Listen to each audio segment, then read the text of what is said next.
In this video, we will show you how to change the regulating cap of the filter regulator. But before we jump in, let's quickly check for any signs of failure. Breakage due to external hitting. To begin, gently loosen the regulator cap by moving it slightly upward. Now, use a suitable tool to carefully take out the cap. Be gentle while removing the cap. Once removed, unwrap the new regulating cap.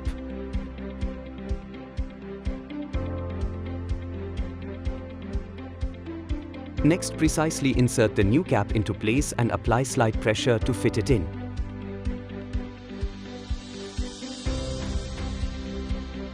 Finally, check that the cap rotates properly.